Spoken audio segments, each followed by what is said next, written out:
Halo guys, Assalamualaikum warahmatullahi wabarakatuh. Salam Om Swastiastu, Namo Buddhaya, salam kebajikan, dan salam sejahtera untuk kita semua. Saudaraku sebangsa dan setanah air, dalam cuplikan video saya kali ini saya ingin menghadirkan video klarifikasi dari Bapak Anies Rashid Baswedan terkait dengan isu yang selama ini ramai diperbincangkan perihal bahwa Anies Rashid Baswedan dan Muhaimin Iskandar didukung dari kelompok PA212. Kita rakyat Indonesia tentunya sudah mengetahui siapa itu kelompok PA212. Mereka adalah satu gerombolan besar bersama kelompok FPI dan juga HTI serta ormas-ormas radikal lainnya yang sering kali membuat kegaduhan di bangsa dan negara ini. Untuk lebih jelasnya, saya ingin mengajak pemirsa sekalian apa kira-kira tanggapan yang diberikan oleh Bapak Anies Rashid Baswedan terkait dengan kritikan-kritikan, terkait dengan nyinyiran-nyinyiran yang disampaikan oleh netizen di tanah air perihal PA212 yang mendukung Bapak Anies Rashid Baswedan dan Muhaimin Iskandar ini. Mari kita simak bersama-sama. Pak, apa nggak takut Pak ini di sini menjadi politik identitas Pak? Kami mendatangi semua. Ada undangan untuk kami menyampaikan visi misi dari masyarakat koperasi, kami hadir. Menyampaikan visi misi dari para pengusaha, kami hadir. Datang visi misi dari ormas keagamaan, kami datang. Jadi kami menghadiri seluruh unsur masyarakat. Siapapun yang hadir di dalam permusyawaratan mereka adalah warga Indonesia yang memiliki hak yang sama, yang memiliki kesempatan yang sama untuk mendengar pandangan dari calon presiden dan calon wakil presiden. Justru persoalan yang ada di negeri ini karena ada yang dimusuhi, ada yang dijauhi. Apa yang terjadi? Yang terjadi rasa keadilan, ketidakadilan. Mengapa semua dijangkau kecuali 1-2 kelompok? Mengapa tidak disapa kecuali 1-2 kelompok? Kami berkomitmen untuk menjaga persatuan, menjangkau semua baik yang berpandangan sama ataupun yang berpandangan berbeda. Dan prinsip kami adalah apa yang kami sampaikan dalam visi dan misi. Gitu ya. Cukup teman-teman. Terima kasih.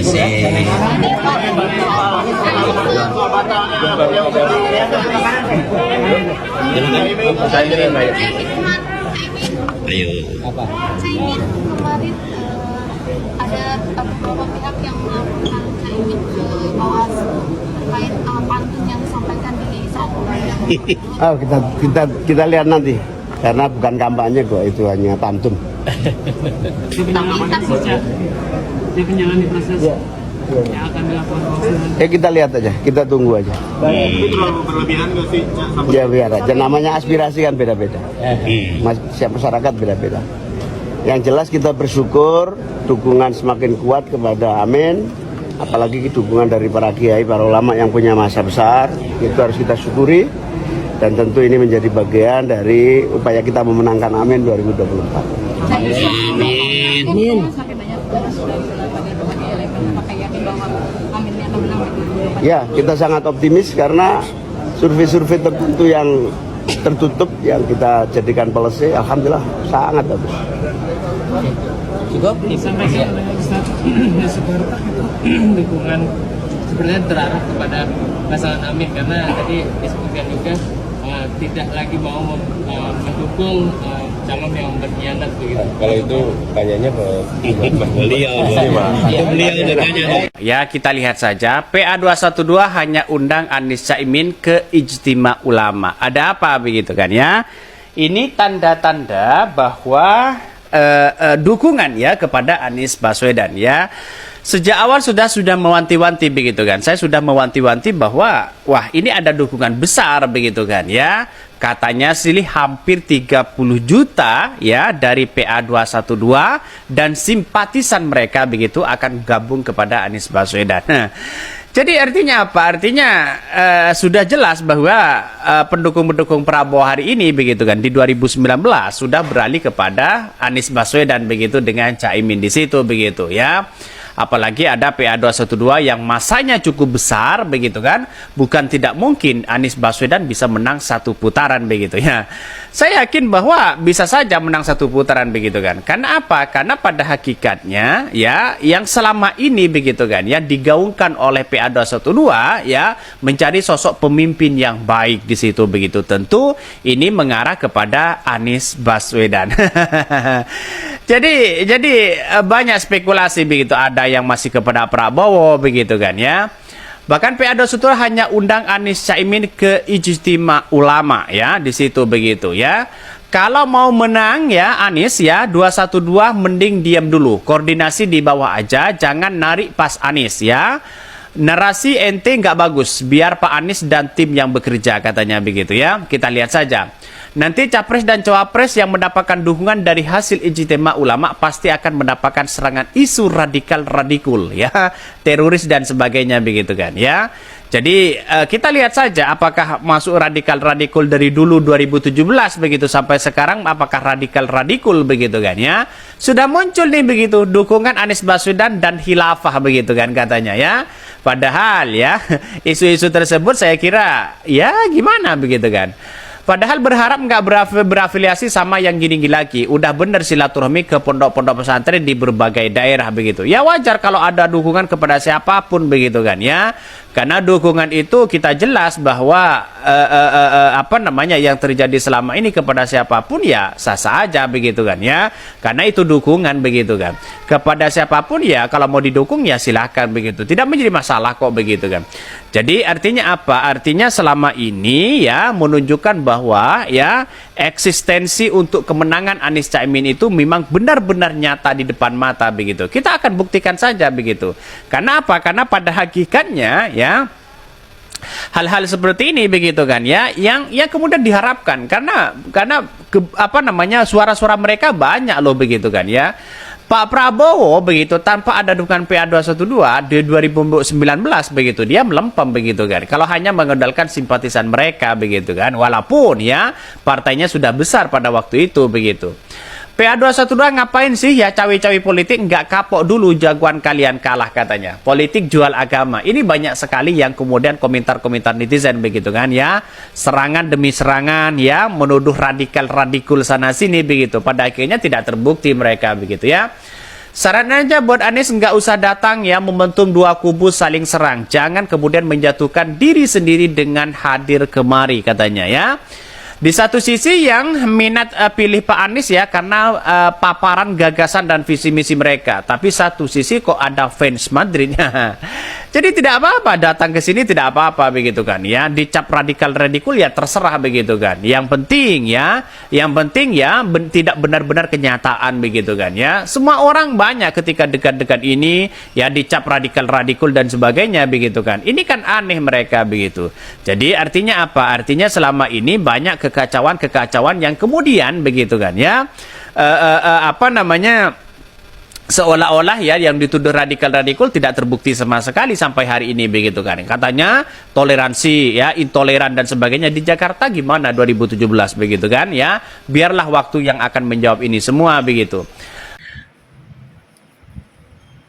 Saudaraku sebangsa dan setanah air, setelah kita menyimak klarifikasi dari Bapak Anies Rashid Baswedan tentang dukungan dari PA212, apa kira-kira yang pemirsa pikirkan? Kalau saya secara pribadi menilainya begini, ada dua kelompok yang memang benar-benar sampai saat ini setahu saya sangat bertolak belakang. Yang pertama, kelompok dari Bapak Muhaimin Iskandar. Kita ketahui bersama bahwa Bapak Muhaimin Iskandar atau Cak Imin ini dia adalah orang NU dan masanya atau para pendukungnya lebih banyak adalah orang-orang yang tergabung dalam organisasi Nahdlatul Ulama. Di sisi lain kita melihat bahwa masa pendukung dari Bapak Anies Rashid Baswedan, jika kita mau flashback kembali ke belakang untuk melihat kembali ke belakang saat Anies Rashid Baswedan maju sebagai gubernur di DKI Jakarta. Kita menyaksikan bersama bahwa Anies Rashid Baswedan itu didukung oleh kelompok PA212, oleh kelompok FPI, oleh kelompok HTI, dan juga oleh kelompok Khilafah. Ya, pada intinya bahwa kelompok-kelompok ini dinilai adalah kelompok-kelompok Islam radikal. Sehingga tadi dalam cuplikan video kita juga mendengar ada berbicara soal radikal-radikul, soal politik identitas, soal kekerasan, dan lain sebagainya. Apakah kedua kubu ini akan bersatu di pemilu 2024? Kita mendengar bersama-sama di mana Anies Rashid Baswedan punya komitmen untuk menyatukan anak bangsa. Tetapi apakah ini bisa diwujudkan oleh seorang Anies Rashid Baswedan? Karena terus terang, bagaimana kegarangan yang dimiliki oleh kelompok di belakang Anies Rashid Baswedan ini sungguh dan sangat luar biasa. Di sisi lain, kita melihat bagaimana sikap kelembutan yang dimiliki oleh orang-orang di belakang kelompok dari Bapak Muhaimin Iskandar. Ini adalah sebuah fenomena, ini adalah sebuah fakta peristiwa politik yang terjadi hari ini, bahwa ada dua kelompok yang selalu berseberangan. Lantas, apakah mereka mampu untuk menyatukan dua kelompok ini menjelang pesta demokrasi ini? Kita sebagai rakyat biasa, kita yang rakyat jelata ini berharap agar adanya kedamaian dalam kehidupan berbangsa dan bernegara. Itu adalah harapan terbesar kita. Tidak ada lagi kegaduhan, tidak ada lagi keributan, ataupun aksi demo sana-sini dengan aksi-aksi kekerasan yang selalu mengacau balau bangsa ini. Sebagai rakyat, sebagai orang awam, kita berharap agar di pesta demokrasi tahun 2024 ini, suasana pesta demokrasi itu bisa dilaksanakan dengan penuh sukacita, dengan penuh riang gembira, tanpa ada percecokan, tanpa ada kegaduhan di bangsa ini. Itu adalah harapan kita yang rakyat biasa. Semoga saja niat baik kita, doa-doa kita bisa diwujudkan di tahun 2024 nanti saat kita merayakan pesta demokrasi. Karena saya secara pribadi merasa khawatir, merasa resah dengan fenomena politik yang terjadi akhir-akhir ini. Saya yakin pemirsa semuanya sudah mengetahui bagaimana adanya kemunduran demokrasi dalam kehidupan berbangsa dan bernegara, bagaimana konstitusi diobrak-abrik oleh kelompok tertentu.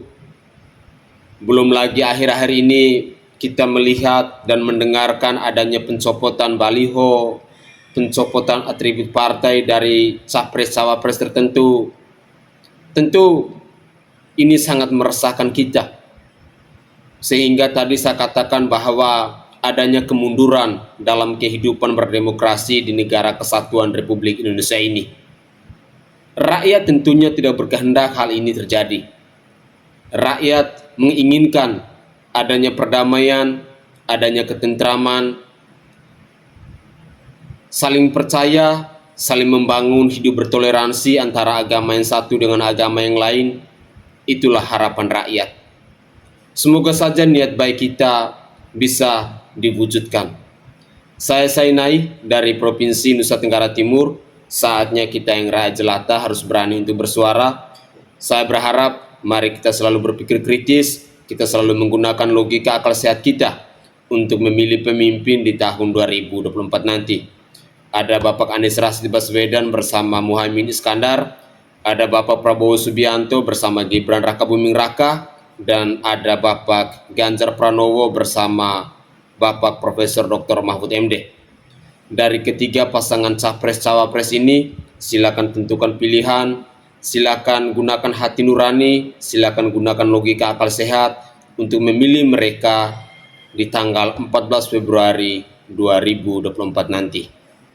Tetaplah semangat dan jangan pernah menyerah.